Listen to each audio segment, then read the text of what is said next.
Good evening. We'd like to call to order the Thursday, April 29th Finance and Operations Subcommittee meeting.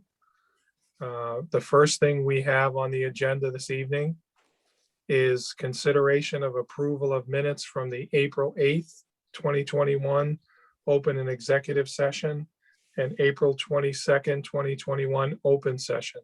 Do I have a motion? So moved, sir. And a Second. Motion and a second, roll call vote. Ms. Saros, Aye. Mr. Devon, Aye. and the chair votes aye, unanimous. Before we get into the rest of the agenda, I just want to let those that are attending from the public know that we will open up the chat feature. We normally don't have public comment at these subcommittee meetings, but tonight we'll open up the chat feature so we can take your questions, and we'll do our best at the end of the meeting to answer as many of them as we can.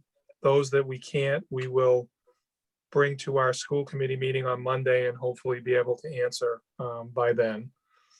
So with that, we'll move into the next item on the agenda, which is the discussion of MSBA 2021 Statement of Interest openings. Doctor? Thank you, Mr. Corson. Good evening, everybody. This is just by way really of an update. We've begun the drafting of the submission of the SOIs.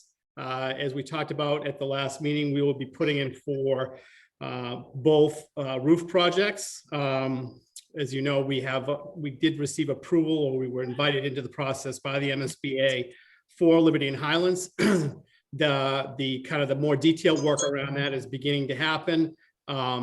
We actually, in the accelerated repair part of the MSBA program, they really do control the entire process. So they appoint the OPM, they deal with whoever the contractors are going to be to do the work.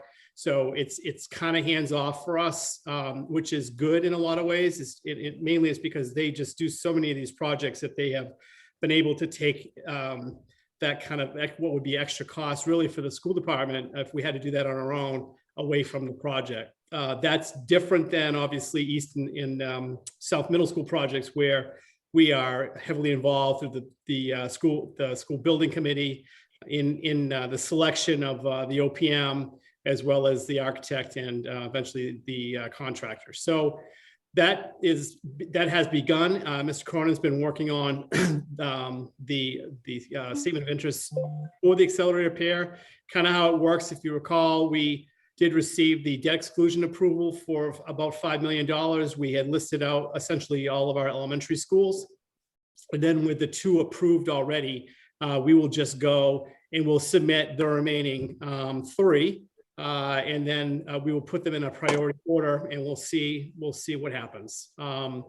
With the statement of interest for core project, as you are also aware, we have been putting in for Braintree High School now for multiple years for a core project, which would be either a renovation. An addition is really probably not necessary for the high school, but a renovation, full renovation, or a new building. And that decision, as you also will recall from going through the East and the South experience, isn't made until you're invited in, and then you go through feasibility. And obviously we are not in that position right now, but we will reserve our place in line again, based on our discussion at this subcommittee last time, and also at the school committee level, we will be putting in for the high school as well. So that's really by way of update. We do have some dates that we have to hit. These SOIs need to have both the school committee approval and also the town council approval, not approval of the SOI per se, but approval of my submission as a superintendent, my submission of those to the MSBA. And again, it's a statement of interest. It's non-binding. There's no dollar figure. There's no fiscal attachment to this. This is just us really asking the MSBA to consider us for these projects. So I don't know if anybody has any questions around that, but I'd be happy to answer them. Any questions from the subcommittee? Nope. No, sir. Okay. Okay. Thank you, Doctor, for that update. And we look forward to seeing those SOIs when they come forward. So the next item on the agenda is our continued budget development. And before I turn it over to Dr. Hackett, just a couple of comments. Obviously, on Monday night, we got some positive news about some additional federal funding that can go toward our budget shortfall. And it actually took us to a place where we're now looking at a 2% increase over the previous year. So I think, that's certainly good news. And as you'll see, as Dr. Hackett walks through the next piece, that there's been a lot of good work done by central administration. And, certainly we appreciate what the mayor helped us put forward on Monday, and what the subcommittee has worked on to get us to this place. But, we have to understand that we still have a little bit of work to do to get to the place that we need to be for the FY22 budget. So you'll see as Dr. Hackett presents the slides this evening that, we have some further development of where we think the opportunities are. And hopefully we'll also continue to help bring clarity around why some of these things are necessary beyond what we're experiencing from the pandemic. So with that, Doctor, I'll turn it over to you. Thank you, Mr. Corse. Some of these slides we have kind of gone through before, but I think it's important to revisit them because we don't always have the same people attending every single meeting. So for those of you who have already seen these, my apologies. Hopefully I say relatively the same thing I said about them last time. If I go in a whole different direction, Mr. Lee or Mr. Corse or Ms. Devon or Ms. Saros will step in and stop me. So really, it's important for everyone to understand that the school committee to this point has only approved the bottom line operating budget expenditure level.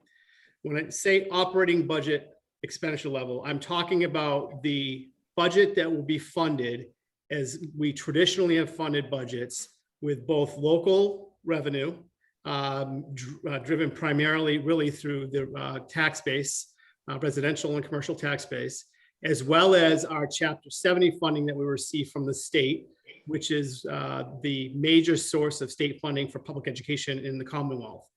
We've had a conversation about, and this relates to a couple different things, but Braintree, whether or not people want to admit it or believe it or not, in terms of relative wealth as it relates to the Chapter 70 funding formula, and as well as now the federal money that we're going to be receiving, is considered to be wealthy. And I say that, and when you think about communities, even communities around us, and communities that are, in the western part of the state, or more urban communities that have really experienced, the gateway communities that have experienced significant economic decline with the changeover in the economy to an information economy over the decades now, benefit more from the funding formula than we do, because we do actually have quite a robust economy within Braintree, and it has been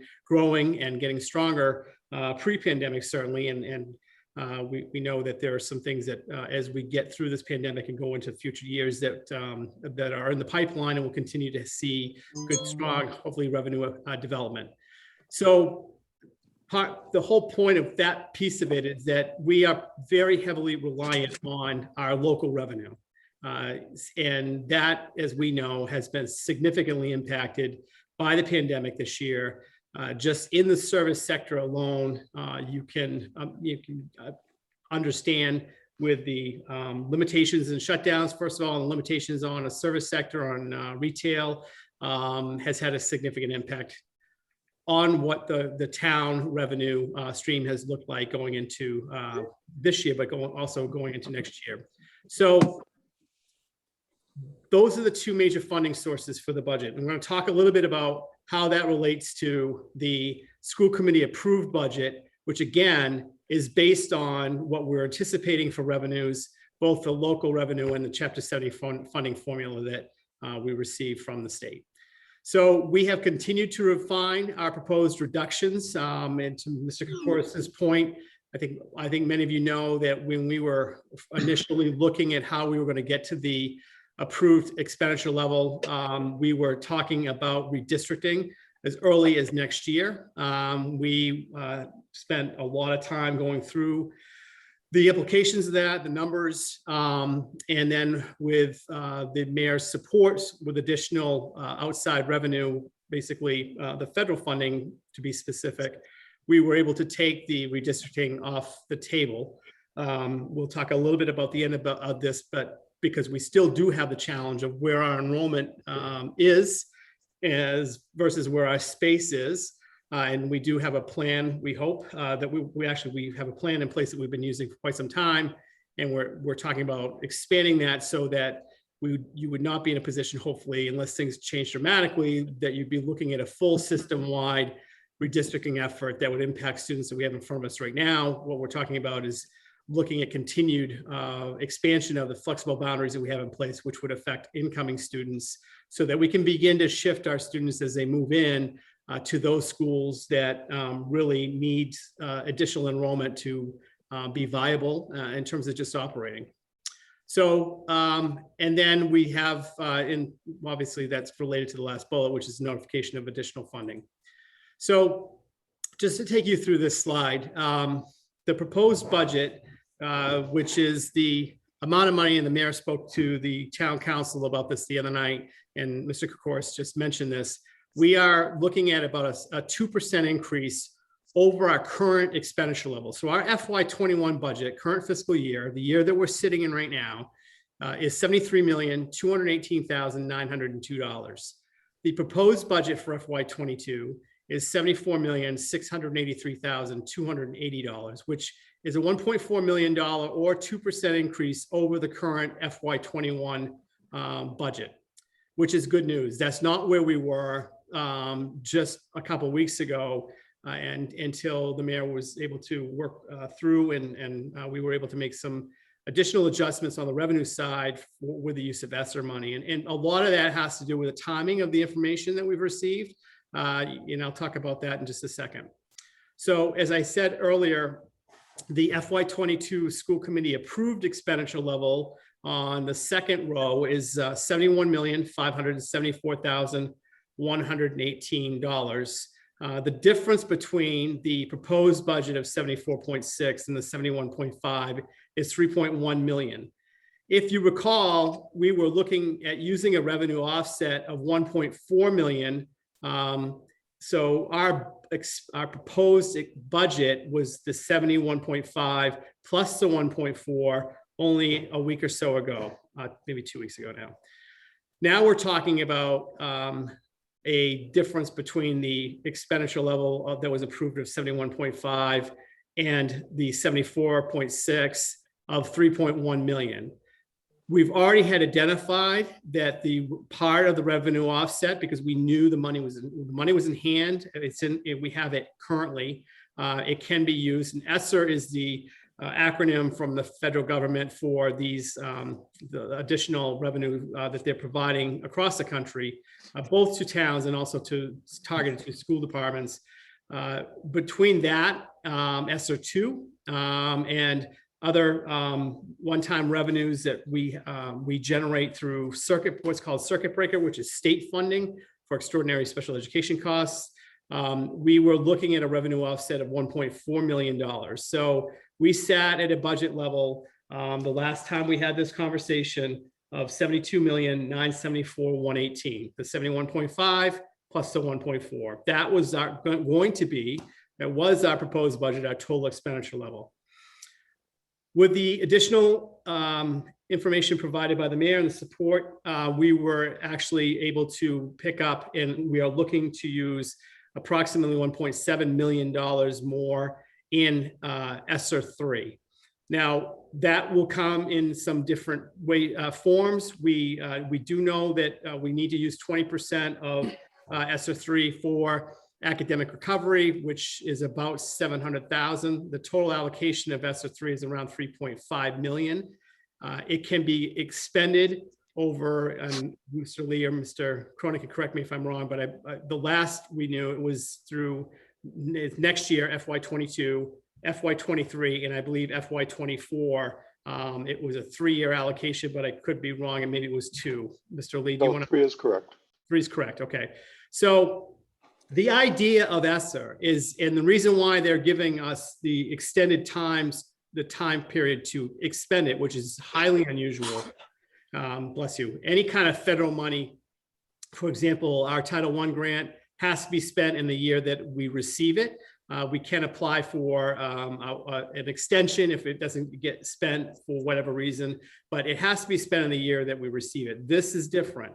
This is essentially somewhat of a stimulus package, but it's more of a protection and allowing local economies and state economies to recover from the pandemic and the downfall in revenue that they've experienced over the course of the year. So while we are going to be receiving $3.5 million and 20% of 700,000 or so has to be spent on academic recovery, the important part of this is to pace out these funds, because we don't know how quickly the economic recovery is going to happen. So to use it all in 1 year would not be responsible in many ways, and not the least of which is that we would be looking at possibly of going off a significant revenue cliff in FY23 or 24 if we don't spread out those funds over the next 2 or 3 fiscal years. So with that, the 1.4 million in ESSER 1 and 2, I'm sorry, in ESSER 3, the 1.7 million, when added to the $71.5 million approved school committee approved expenditure level, brings us to that top number of 74.6 million. Again, about a 2% increase over our current fiscal year of $73,218,902. So I'd like to stop there for the committee and through the chair. If there are questions, I would be happy to answer based on just clarifying the information I just presented. Thank you, Doctor. Any questions from the committee? Mr. Chair, if I may, a Please, statement. Mr. Devon. Yep. Thank you. Through the chair, I think it's important that we explain to people that, yes, we're getting these monies now. And look, we're still, shall we say, in the grips of what I believe, and I'm hoping, is the end of COVID. But to, shall we say, not use some of this into the future, I think puts us in a dangerous situation in 23 or 24. Some of us might not be on this committee come that time, but I think it's, important that we, shall we say, make the hard decision to, well, almost exponentially smooth it, add it, divide it over the years we may need it. Thank you, Mr. Chair, for your indulgence. Thank you, Mr. Devon. Any other questions? Through the Dr. chair. Oh, sure. Ms. Sorry. Cyrus? That's okay. I just wanted to know, are we required to use all this funding, or we don't know? We're required to use all the funding by certain dates. So, and I'm not sure I completely understand your question, but let me try to answer it in 2 different ways. One, just take, for example, the 3.5 million in ESSER 3 that we're going to receive. There's a date certain on when we must use those funds and draw those funds down for the designated purposes, or we would be returning those to the federal government or to the state and the federal government. That answered my question. Yeah. Is that your question? Thank you. Okay. Yeah, I just wanted to see if there was a timeline, or if, like Tom said, we could roll it over and kind of buff out the next few years. Okay. Yeah, and Dr. Hackett, I think it's important, and maybe you can explain in a little more detail. The reason that, if you look at the numbers that are on the screen, what we've approved is the 71,574,118. All those other monies that are in the amount difference, the 3,109, those are all what we would call one-time monies. And, maybe just make it a little clearer, Doctor, so that, you can certainly use more one-time monies to fix, what would be the shortfall this year. But the danger of that is that you fall off a bigger cliff the year after if you can't make up that revenue. So that 3.1 million is well appreciated that we're getting from, from the town and from the federal government. But it's money we would have to make up in the next year and, assume the economy is going to be substantially better. So, Right. Doctor, maybe I've left out a couple of details there, but I think there's going to be a lot of questions around that fact. I want everyone to be clear why we've chosen to take this approach with that money. And thank you. And I just to maybe try to highlight the point a little bit further. When we think about rolling over our budget, so when we initially started with the fiscal year FY21 budget of 73,218,902, and we just brought that budget forward into next fiscal year, rolling over contracts with the budget we call the maintenance of effort budget, rolling forward all employment contracts, making it, utility contracts, everything that we know as a fixed cost, which means that we do make adjustments at that point for retirements or some enrollment adjustments that we've always made historically when we have shifting enrollments. If there are grade level positions or positions within departments that we don't need because the enrollment has shifted, we've always either made those reductions or we've utilized those resources to add positions. For example, when we have the bubble going into the high school, we added a couple of positions over the last couple of years. We've added positions prior to last year specifically for both East and South Middle School as that bubble was rolling through there. I mean, that shifting is a natural part of the budget process year over year over year. So when we think about the fact that when we roll over our budget from 73,218,902, just our maintenance of effort budget during this budget development process came in at 76.6 million, which is $3.4 million more than the budget that we're in. So if you think about the fact that when we roll over the $71.5 million budget, that is the school committee approved expenditure level, and this is, I think, hopefully to the point, that number is likely going to be an additional 4% higher than in FY23 before you've done anything. And on top of that, this $3.1 million is truly almost like a separate budget that is funding positions that are going to be used next year. They're going to be needed next year. That $3.1 million will have to, in part, come back into the operating budget. So rolling over the 71.5 million, the maintenance of effort is going to be 4% just rolling over, but the district's going to need to start to recover some of that 3.1 million through either, hopefully, increased local revenue through a stronger or recovering economy, or through expenditure reductions. So I think to the point, if you do think about it that way, a rollover budget, if all that federal money went away, and we were just saying it was 71.5 million plus 3.1 million, if all that federal money went away, it's going to be about a $6 million delta year over year, which there's just no way you're going to see that kind of local revenue come in to make that kind of recovery. We've never, well, I would say never. In my time here, we've never rolled over much more than a 4%.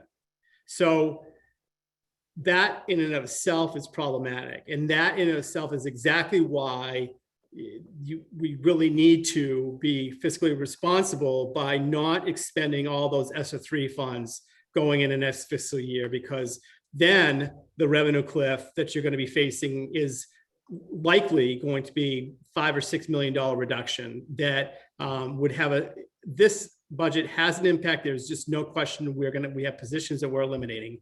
However, it would be twice to 3 times as bad. And not only that, I'm just not sure where you would go to make those kinds of reductions without getting significantly into program. And that is what we've really tried to avoid through this process.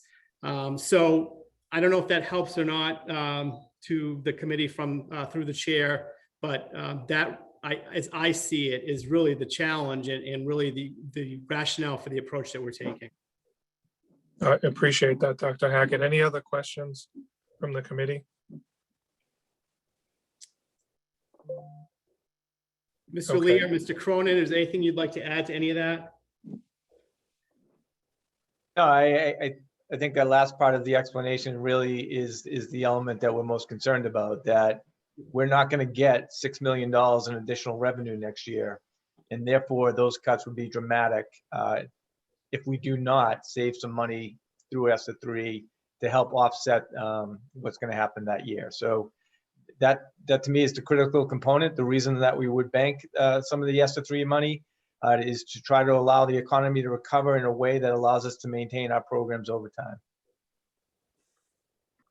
Thank you, Mr. Lee. Any other questions or comments? Okay, thank you, Doctor. You can continue. Not to, as they say, when the horse is dead, dismount, but I do want to show this slide again because it does highlight some of the ways that we have been able to make some of these reductions that, again, we would have made in any given fiscal year. And it's just the showing of the shifting of our enrollment. It really highlights when you look at 2016 and you just kind of go up this column, the top part of this bar being grades K through 4, you can see that in 2016, that's really where our bubble was. It was a steady increase from 14 up to 16. That's where we were experiencing a couple of grade levels that had significantly higher populations than grade levels either before or after it. And then you can see as you drop down, there was a reduction in the grades 5 through 8 in 2016, but then as this drops down, this middle school increases.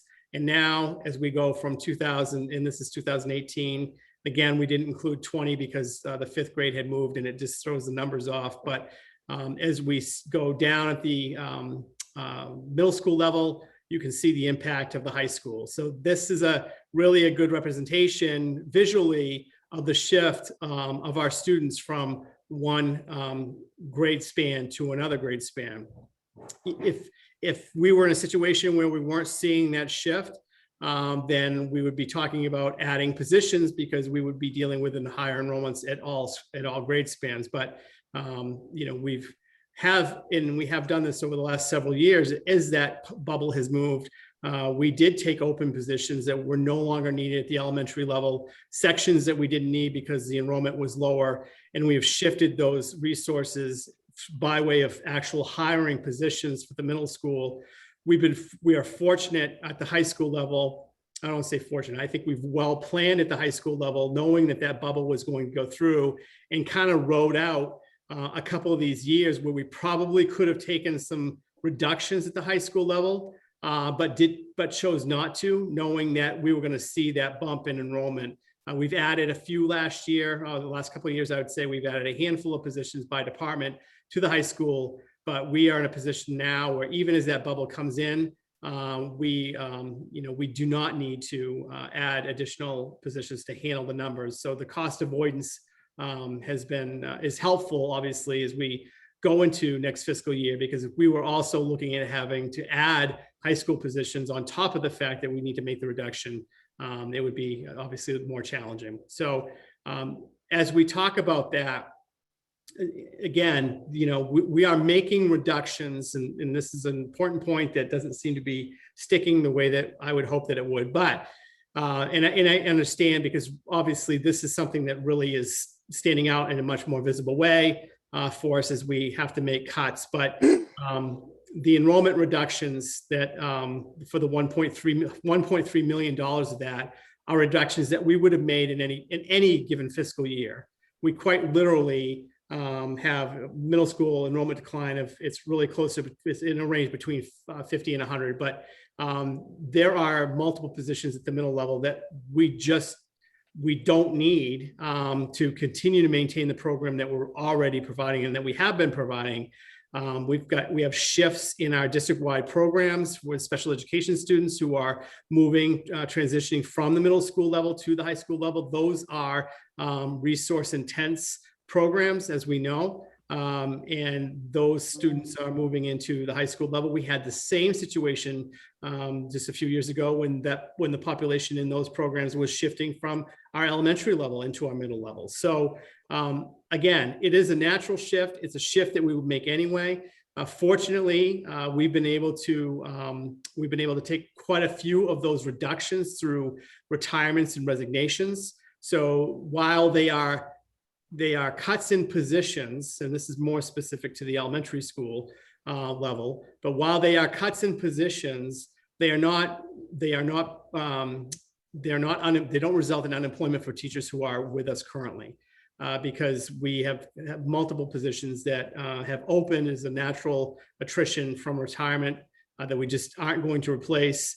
And even in those positions where we have needed to replace when we've had a resignation or retirement, we are able to take what we call the breakage between what we're paying the person who's retiring or leaving us and what that person would make on the scale, because generally if it's a retirement, obviously they're near the top of the scale or at the top of the scale, versus what we would normally hire in any given pool for a new incoming person. So that has helped significantly. I will say that there isn't any question that at the middle level, we are going to see positions that will result and will impact, and people will have staff that will not be employed next year as a result of those reductions. But candidly, if we just separate this whole conversation out from, take the pandemic aside, take the budget reductions aside, when we're talking about middle school and high school positions, we're talking about positions that are licensure and certification specific, that if you don't need them, there's no place for the positions to go, or the people who are in those positions to go. If, for example, they are a licensed social studies teacher, if there's no opening at the high school level, then there's nothing for them to go into. And that is also a natural result of this bubble. It's easier when we're talking about a decline in the elementary level where the licensure is the same for our teachers. We've always been able to kind of just shift people. In fact, we've had teachers who have gone from one building to another building because the opening, we could take the reduction in the building they were in because of the enrollment drop, but we needed them in a different part of the district. So they stayed employed, but they went to another school. That's just not the case at the middle level because one, we have 2 middle schools. We don't have as many schools, but more importantly, there are specific licensure requirements that prohibit us from being that flexible. So I just want to make the point again that with the reduction in the middle level enrollment and that shift into the high school, this would have happened anyway. We would have had, more than likely, we would have positions that we didn't need and they potentially filled by or currently held by people who we would not have been able to continue to employ because there would be no position for them to go to. So in that 10 to 13 positions, that's all of it. I mean, we're not really, at this point, we're not taking positions that we would necessarily keep going into next year if it was a better budget situation. So again, elementary school enrollment decline, you've seen that 7 of those positions we've been able to manage through attrition. The positions that are not listed on this, and we've mainly because we're still working on the effect or the impacts of them, are specialist positions. So currently in the year that we're in, we have essentially 2 literacy specialists for each one of our elementary level schools. And we have 1 math specialist, give or take, plus or minus, because our populations between our schools are so different that we do have to do some part-time here to cover there. This budget carries with it essentially a 50% reduction. So next year's staffing in our literacy and math specialists would be 1 literacy specialist for each of our elementary schools and one a 0.5 or essentially a half-time equivalent math specialist for each one of our elementary schools. I would also just remind the committee that we no longer have our 5th grades students at Flaherty, Ross, Hollis, and Morrison. So we've removed an entire grade level out of those schools. Now they're at East Middle School, obviously. The same will be true in a couple of years when South Middle School is built. So the population of students in our elementary schools, not only, in addition to the fact that we're seeing that natural enrollment shift, in addition to that, we've removed the 5th graders from those elementary schools, and we've not really changed the staffing beyond core classroom teachers as a result of that move. And partly that was because we brought our 5th graders into East Middle School at the front end of what turned out to be the pandemic year. And we obviously, at that point, when we got into March, there was, we went into this school year in a very different situation. So I just, again, trying to emphasize the point that there are a lot of positions that are on the table here right now that we would have taken, that we should have, we needed to really would have had consideration to take, because we just do not have the students where those positions are located, and that the middle school level is more complicated by licensure and certification. The second bullet on here was something we were considering last time we gave this presentation. That has been taken off the table. We at one point we started with looking at a redistricting of not only just Morrison to Ross, but also we were looking at Hollis students in the southern east of 3 on the southern side of that to Morrison. That dropped to Morrison and Ross for next year. And then that has been taken off the table as well. As we have been, we stated earlier, the mayor has helped us and through federal funding that we know that we're going to be receiving, we've been able to take that out for consideration. So there will be no redistricting, organizational redistricting next year. And unless something changes dramatically in future years, what we're recommending and what we're currently working on is the expansion of our current flexible boundaries. And as you know, we've been using flexible boundaries in Braintree now for several years. Primarily, we were dealing with enrollments that were spiking at Liberty Elementary School that we did not have room for. And we were able to bring those students to Hollis Elementary. Those were students who were new to town, had no siblings within the community. And we were able to gradually, over the last several years, maintain and manage the enrollment increases at Liberty, which are now shifted out. But during that time, we were able to manage that without having to bring in temporary portable units and some of the other kinds of expenditures or investments that we would have needed to make in order to keep those students at Liberty. And I would say that it really has been quite successful for us. So what we're saying and what we're suggesting is that because of just the unpredictable nature of enrollment in Braintree, and I want to emphasize that we need all the space that we have. We're fortunate to be finishing or have really completed East Middle School, which brought our 5th grade to that brand new school. We are now working toward the construction of South Middle School, which will bring the 5th graders from Liberty and Highlands to that space. All of that space is needed. And, as we just think about South Middle School, for example, when the MSBA came in and did an existing studies condition, they came back to us and they said, your building at South Middle School is over 30,000 square feet too small for the population you have in the building right now.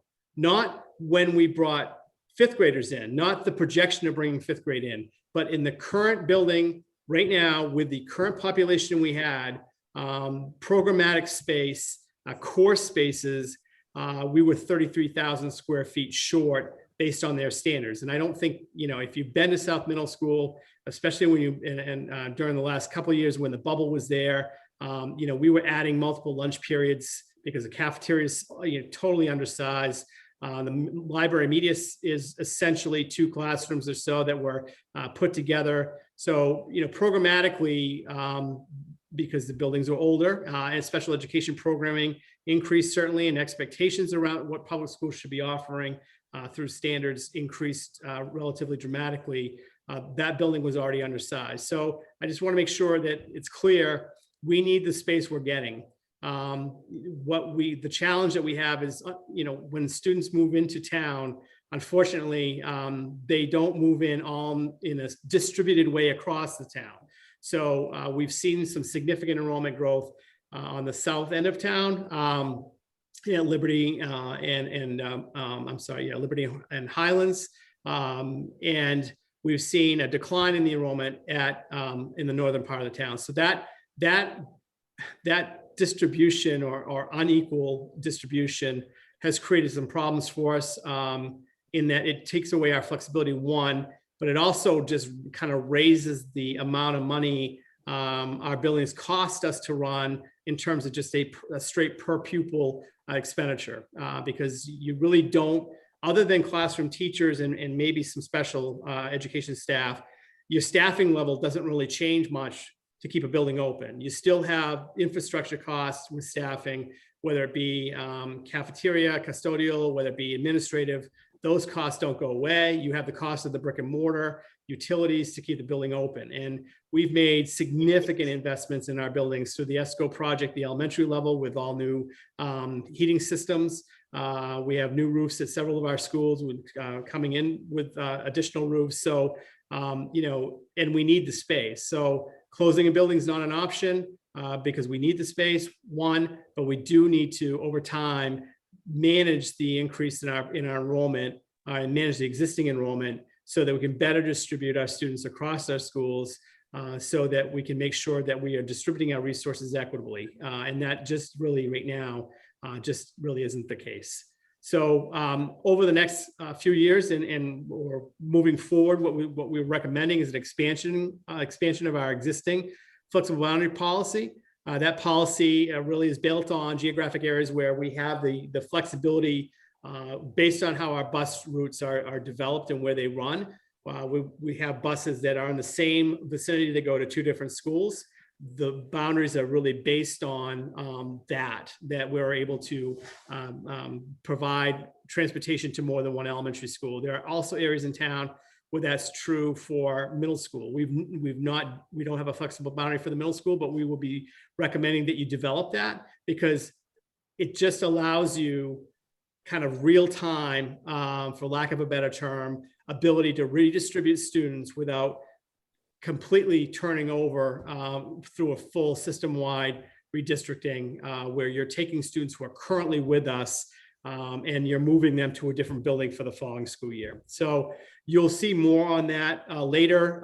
The policy doesn't really need to be adjusted. The policy is a policy. It's allowed us to do it. We did keep the zones, the flexible boundary zones, as part of like an administrative process. It doesn't need school committee approval. But again, it's for new students coming in. It's not for existing students. And it allows us to it's going to give you much more control over enrollment distribution over the coming years. So I'd be happy to try to answer any questions that any of you on the committee may have through the chair. Thank you. Thank you, Dr. Hackett. Any questions from the committee? No, Mr. Chair.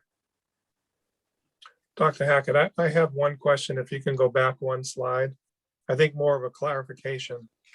So I think we, if I understand correctly, there would have been up to 20 positions aside from budget issues that we would have eliminated this coming school year.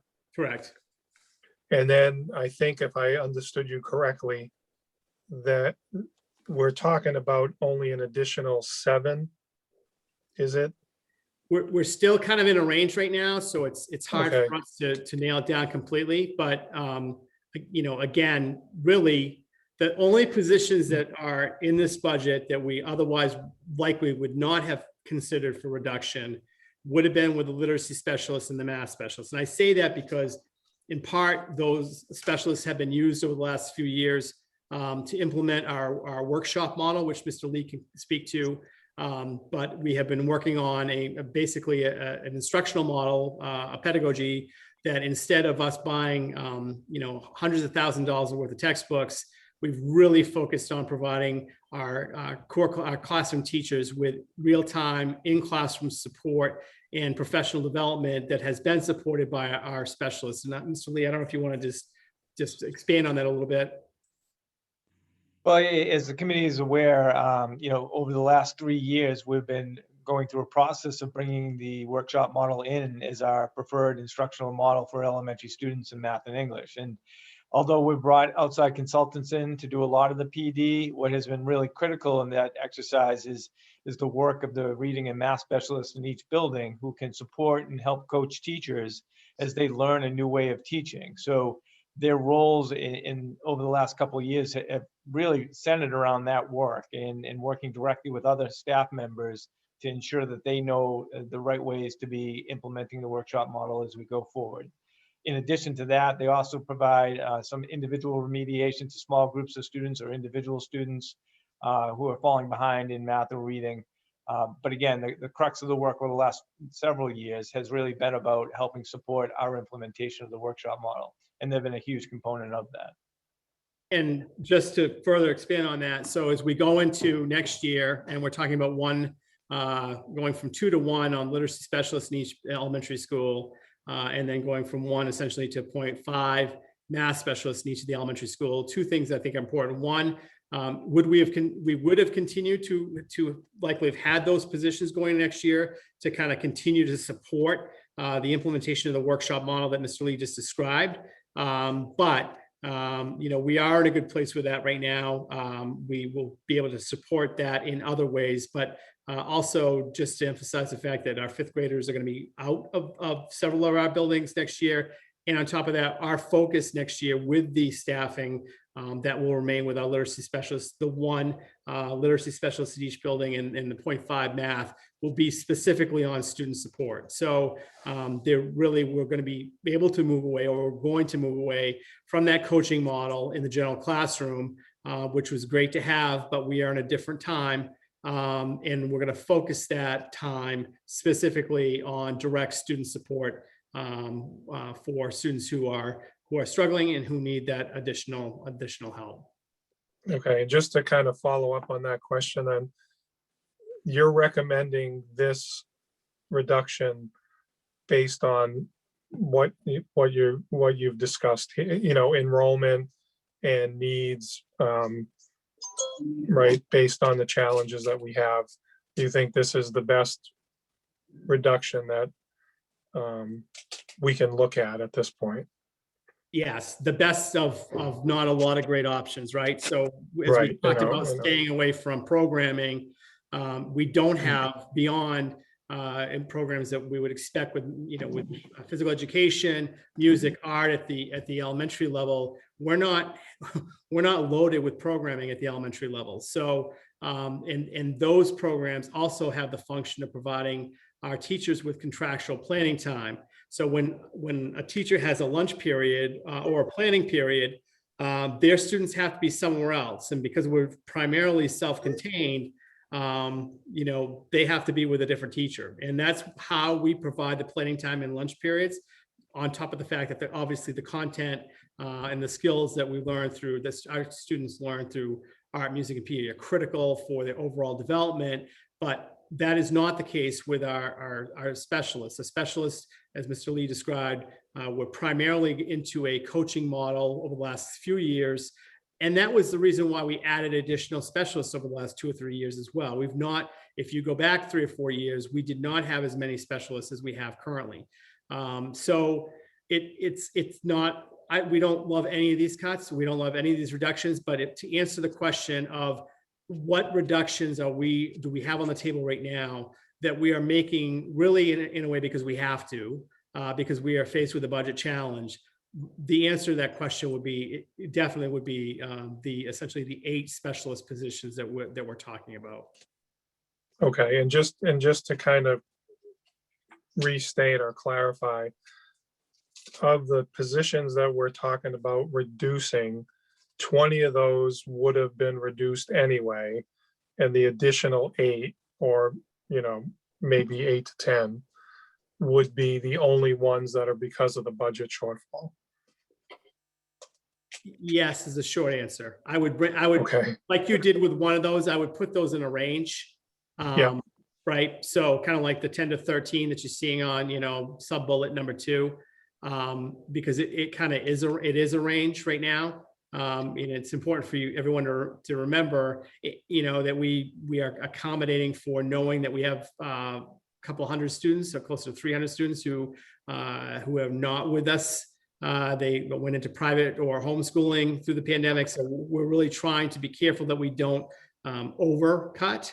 And we're also trying to leave ourselves some flexibility that if we have a growth, enrollment growth like we've had in the past, where it hits us in August in a particular school or a couple of schools, then we need to make the adjustment to add a staff member that we have the ability to do that.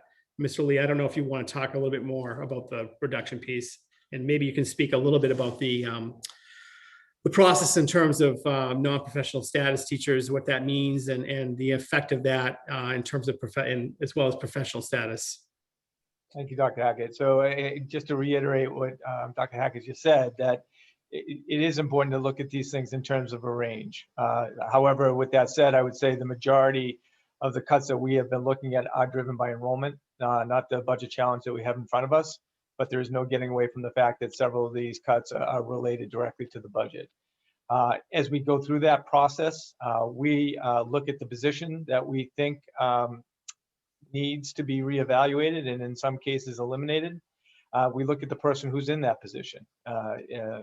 We have categories of teachers, some of whom are professional status teachers who have been with us more than 3 years. And we have non-professional status teachers who have been with us for 3 or fewer years. Contractually, professional status teachers have some rights under the contract as it relates to a reduction in force. And so we have to take a look at what the certification and qualifications of those professional status people who are in a position that might be cut in terms of where else within our district they might be placed to maintain their employment. And often that is in a place where currently a non-professional status teacher is teaching. And so, the expression is bumped. So the professional status person in that scenario, it contractually is allowed to bump into the non-professional status teacher's position. And so even though a particular teacher's position might not have been eliminated, somebody else might be doing that position next year because that non-professional status teacher has been bumped out due to reductions in other areas and our need to put a professional status teacher into a teaching position. So, you might have a classroom teacher, for instance, that and love, who has been in that position for perhaps even up to 2 years, who might be replaced by somebody else. The position, that grade level teacher, that position remains. However, somebody else would be teaching it because the position of that professional status person was eliminated and we needed to find them a spot. So that is some of the unpleasant nature of the business, if you will. And it is something we take very seriously, and it's spent a great deal of time over the last week or so trying to ensure that we know exactly where people need to go and who can go where before we make that final decision about contacting some people to talk very seriously about their employment. Just to add to that, and Mr. Lee's office has done a tremendous job working through, because we also have people who have multiple licensures, right? So we could have a middle school teacher who is just for lack of a better example, but a social studies licensed middle school teacher, but they also happen to hold an elementary certification. So if their position, for example, was being eliminated, and there was a job at the elementary level that they would bump into because their professional status, and there's someone who's non-professional status, but they have the licensure to be able to do that job.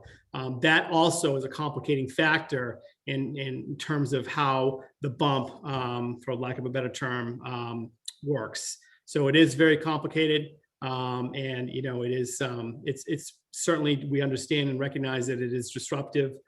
We do the best we can and are doing the best we can to keep it as non-disruptive as possible. But to your point, Mr. Kokoris, earlier, there are multiple positions at the elementary level that we would not be replacing in a good budget year. And so that we would have been into some of this anyway, especially given the fact that we have the middle school bubble that is leaving, and that we have more staff at that level than we need for the incoming enrollment.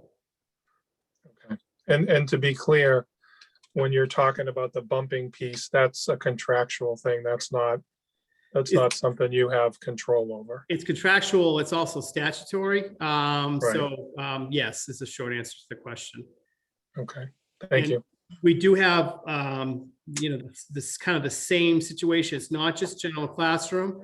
It's also affected by, it can be affected in special education as well. And I did mention earlier, for example, we have programs that were at the elementary level, our district-wide programming that moved into our middle level. We were able to make those transitions with staffing, but there are licensure requirements for different levels of special education staff and also for different levels of disability.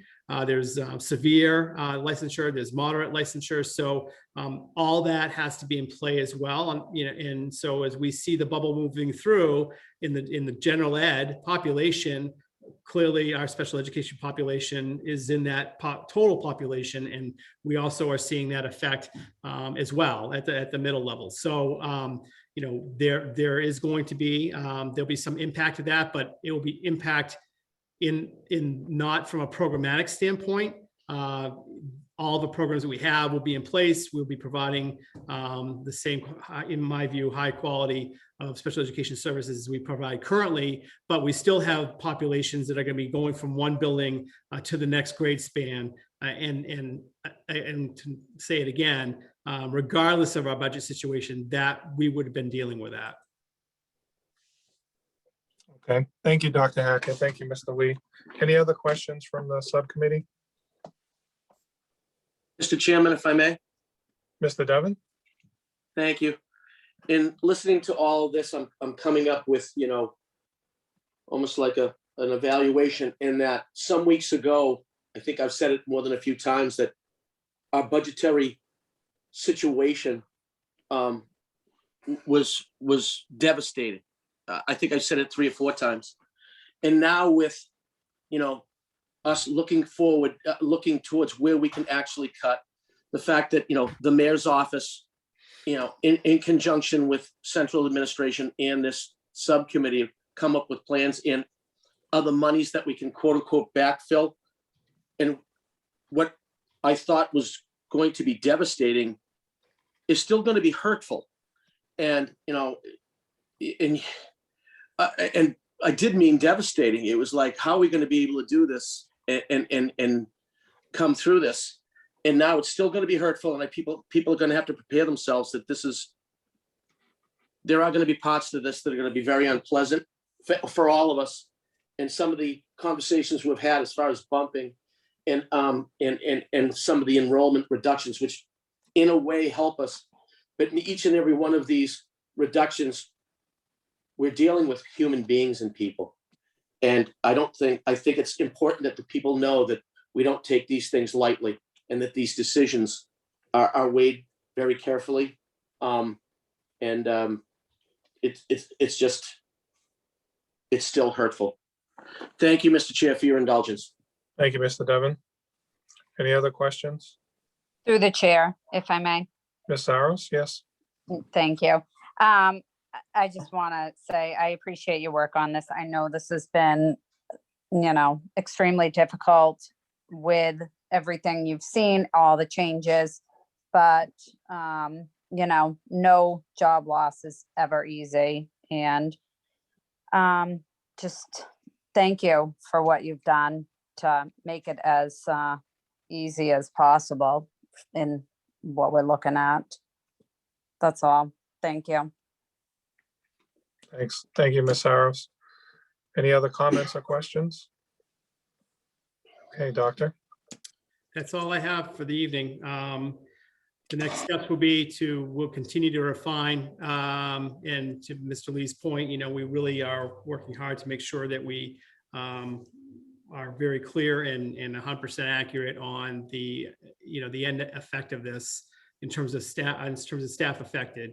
provide the notification to those staff members as timely as we can. And then we will continue to work on just continued refinement. As we've said before, this process, even in a regular budget year, Mr. Devon's made this point several times. We don't know exactly what our Chapter 70 funding is going to be. The new number is a little higher, but $160,000 higher than what the governor's number was. But that could change again. Likely it would change. It could change again, I should say that. That can happen as late as the end of June, early July in some years. As you know, Chapter 70 numbers have not been clear. And we also don't really know our enrollment. So two of our bigger variables that are pretty critical to planning every single year are not entirely clear. So the process itself is always ongoing. We make adjustments mid-year, whether it's special education students moving in or change in a placement. It is ongoing, and so we will continue the work, and we will keep you informed. From the committee standpoint, really the school committee level. The school committee has approved the bottom line expenditure level, the $71 million. From just a policy standpoint, we will update them through you, or you will update them, and we'll support you as a subcommittee on Monday night as to where we are. And then at that point, we'll just continue to provide updates as we have them. And that may or may not be every single week, because now the work really is at a level of detail that isn't really necessarily of interest or importance to you as a school committee. It's really becomes somewhat administrative at that point. So that's kind of where we are. Okay, Dr. Hackett, thank you. So I know we have a couple of questions in the chat. I think I'm did just try going to to look. address a I think you addressed most of them. I see that Joe Marie Cruz, Tara Crispin, I think you addressed those questions. Kim, hi Kim, how are you? I think Kim's question is best addressed to you and Dr. Lee, Mr. Lee. So is that something you can follow up with Kim on? I think Mr. Lee can reach out. Yeah, It is 'cause I think something. that's very specific to a school. So, okay. Tara Crispin has another question here. Dr. Hackett, did you? It comes to the SOI. Yep, the question on the SOI is there a limit to how many times we as a community can submit an application for a single building? From our perspective, unfortunately, the answer to that is no, because it's a lot of work to do the submission. No, there isn't a limit. I think that, what I know about the MSBA and I know what they funded going into next year, the round they just funded, there was only one high school that was funded. They have also been affected by the economic downturn, and they've been very careful about, they do have a set amount of money that they can expend, obviously, and it's bonded over a period of time. They try to provide as much support as many communities as they can. But it's not an unlimited budget. And I would just say too, that when you think about an elementary school project, for example, we even look at East or South Middle School, which range those two schools around anywhere from 85 to 90, a little over 90 million a piece. And then you look at a high school construction project. And I know that, Waltham, Somerville, some other communities that have been approved are $500 million. So it's all one pot of money for them. And I do know that there are certainly, I can think of, for example, not that we don't want a project through the MSBA, but in our situation, just rough numbers, a new middle school for Braintree would likely be anywhere from $350 to $400 million. And when you look at some of the other needs that are across the state, and I would just submit Brockton being one of them, there are schools that are structurally in more need. And that's how they do it, which is what I love about the MSBA process. It truly is an evaluation of those school systems that submit, and they really try to do it based on the need of the infrastructure, not the need of the community. So it doesn't matter whether you're rich or poor. If you have a building that really needs to be replaced, then that it's based on just the ranking of that building. Some communities will receive more support than others based on wealth, but that is the process. So we can continue indefinitely to put in for projects, and it's really for us now is kind of a due diligence. The second question. do you Second wanna- question. Yep. So I'll just address that. That wasn't necessarily ready for prime time from the BEA. So it's a little unfortunate that that was shared at the time, because we truly are still really exploring that possibility. And again, not to beat a dead horse, but the preschool really doesn't belong in a high school. And this has been a topic of conversation that has been ongoing for many years. The traffic situation at the high school, the appropriateness of the spaces in terms of just, it is a high school. I think the high school has done a tremendous job in housing that program. Our preschool staff has done a tremendous job. There's also the benefit of, younger kids and older kids, and there's been that connection. But ideally, our preschool program would be in our elementary schools. So that is something that is being explored. And partly that exploration is possible, or I should say mainly, by the fact that we do have space at our elementary schools with fifth grade having left. So that's not anywhere near ready for prime time or ready for a detailed discussion, but it is in the works. Thank you, Doctor. And then I think there are a couple of questions from Laura Branco and Danielle Romeo that probably would be best for Mr. Lee or Dr. Hackett to address individually with them. Sure. I just to make the point that I had made earlier, we are moving from a more of a coaching model with the literacy and math specialists because of the reduction. I don't want it, not sugarcoating this to say that, it's something we would do in a normal budget year. But with the resources that we have, we'll have next year in the staffing, the literacy and math coaching specialists that we have next year, the focus will be on direct instruction, direct support to students, which has not been the case. So in terms of direct time with direct support to students, and with the fifth grade gone from several of our schools, it is, in my view, I believe that there will be potentially, I think students and families will see actually more student contact time for support from those specialists than they have in the past. I sit here and tell you that I really, it's not a reduction we'd love to make. We'd love to have the same staffing. We'd love to be able to continue using our specialists for coaching, but it is, we are faced with a significant budget reduction, and that's what that's part of how we're getting there.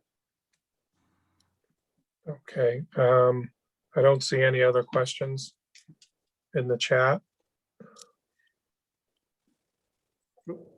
Just when you say that. So a question on just in terms of our reading program and whether we really have moved from kind of a traditional, I don't want to say traditional, but a textbook-based major publisher programming, like a Pearson, for example, program to more, again, the workshop model, which is based on a set instructional methodology that Mr. Lee could fill in better than I can. But the feeling has been, and we have put several hundred thousands of dollars of professional development grant funding into supporting that transition, is that our money is really better spent with our staff in their professional development and support than it is in truly purchasing for us, depending on the grade levels we're talking about, to do it across the district is hundreds of thousands of dollars, if not over $1 million for those resources. So, but I would just say any additional questions, and some of these are popping up, I think to your point, Mr. Kokoris, would probably be better off for Mr. Lee or myself to try to answer offline.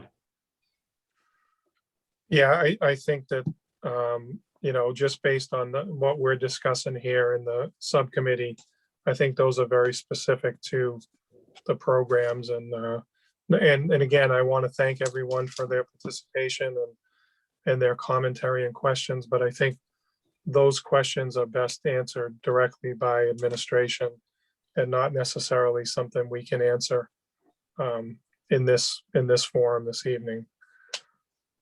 So, Doctor, you have a record of those and you'll be able to follow up? I do. Okay.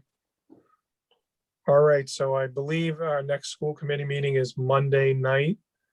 And we will present our report from this evening, Monday night, and then we will discuss after Monday, based on updated information from Dr. Hackett and Mr. Lee, when our next meeting date will be for budget subcommittee, or finance and operations, as we call it. Correct.